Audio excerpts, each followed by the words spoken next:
Okay, so now we need to talk about replication specifically. The first video of topic 6.2, I talked about kind of Messelson-Stahl and the semi-conservative nature of replication, DNA replication. And you can see that semi-conservative model down here on our model that we have drawn. You have some light blue strands. These are new daughter strands. And you have these dark blue strands, which are the kind of the parent strands in this situation. So I need to talk about what molecules are very important and which ones you need to know. If you'll notice, this here is our DNA. Obviously, these strands, dark blue, light blue. The other stuff in here that you see, these uh, globular looking proteins and things here, these are enzymes. These are enzymes that are going to help us to generate new DNA. Well, there's some of them that we're going to need to learn. So, first one I want you to know about is called helicase. This is actually what unwinds our DNA. It actually kind of wedges in here and forces these two strands apart. The name for that is helicase. Helicase. Topoisomerase. Topoisomerase relaxes the supercoiling of this DNA, so it keeps it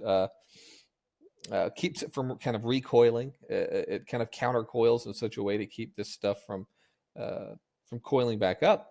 You also have these single-stranded binding proteins, which aren't ones that you need to know, but single-strand binding proteins also aid in stabilizing this DNA being open over here. Primase. Primase adds these RNA primers to DNA. So whenever DNA replicates, in order for that replication to begin, you have to add actual RNA primers on there, and they're indicated in red. So these are RNA bases, which, as you know, somewhat different than DNA bases. U instead of T, right? U instead of T. Also, they have a different sugar. They have a ribose sugar in there. So there's some differences between RNA and DNA. But in order to start off, we need to have some RNA primers. I'm erasing all this stuff so that I have room on here. And that's going to give the DNA polymerase a spot to bind and start replicating. DNA polymerase 3. Maybe the most important one. I don't know. They're all very important, but this is one that actually adds the nucleotides to a growing strand of DNA. So DNA polymerase 3 basically comes in, takes these floating, bases around here and kind of smacks them onto the DNA, and it moves in a 5 to 3 direction. So if you'll notice, here's a 3' end. We talked about this in the last video. 5' end is over on this side. And it moves in this direction, right? If you'll notice on this other side, the problem, because right here we have DNA polymerase 3 moving into this replication fork over here. The problem when you get to the other side of the strand is that this DNA polymerase, it can't move towards this replication fork the same way that the DNA polymerase 3 can on this side. Now, pause the video and ask yourself why. Why can't the DNA polymerase 3s both move in the same direction and replicate DNA in this same direction?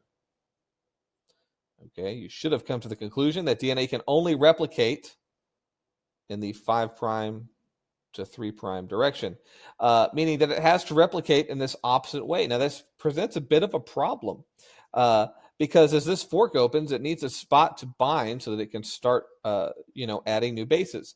So it generates these little fragments. This is called the lagging strand, and it generates these little fragments called Okazaki fragments. Okazaki fragments, named after Japanese scientists who discovered them. Okazaki, sorry, that's a Z. A-K. My handwriting's so terrible. Okazaki fragments. Okay, so if you'll notice, there's still some problems with this DNA, right? We still have some RNA stuff in there that we've got to get rid of. And that's where these final two come in. DNA polymerase 1 is going to replace these RNA nucleotides with DNA nucleotides, right? It's going to get rid of those pesky U's in there and those ribose sugars. It's going to replace them with DNA nucleotides. And then you have DNA ligase, which is going to come in and kind of glue together these little breaks in the strand that form due to the fragmented nature of this DNA. So we'll start over at the beginning again. Let me erase some of my random doodles on here. Okazaki fragments. That's something I would probably know just because I think they're it's interesting the way that this works. Starts up with helicase coming in, kind of unzipping our DNA. Topoisomerase relaxes the supercoiling a little on down the line. Single-stranded binding proteins stabilize on both sides. Primase is going to come in and add RNA primers here. After that, DNA polymerase 3 is going to attach to where these primase molecules have started a primer and start adding nucleotides to the strand. On the side with the lagging strand, DNA polymerase 1 is going to come in and replace those RNA bases with DNA bases. DNA ligase is going to join these two fragments together as well.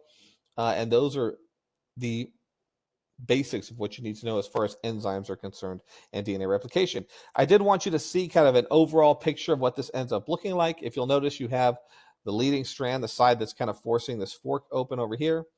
In pink here, this is the daughter strand, and you'll notice it just kind of continuously writes over here. On the lagging strand side, it can't really start until this fork opens up more. So you have these little chunks being made, right? These Okazaki fragments, which are what these little fragments are called. Of course, on the other side, leading strand is going to be here, and the lagging strand will be on the opposite side.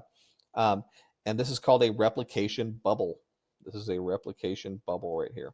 And throughout the course of a chromosome, you're going to see a bunch of different, or throughout the length of a chromosome, you'll see a bunch of different replication bubbles. Now, this is considered in the middle of this bubble here, the origin of replication, of which, again, there's many on a chromosome for a eukaryote.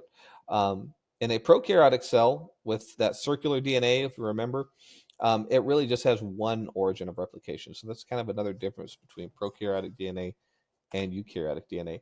Here's a picture of some eukaryotic DNA replicating. If you'll notice over on this side, this is kind of an electron microscope image of some replication bubbles. And if you look on the right, this is kind of to help you see where these replication forks are, right? Here's a replication fork here. There's a replication fork here. And you can see these bubbles get bigger and bigger and bigger until they join and you have two new DNA molecules.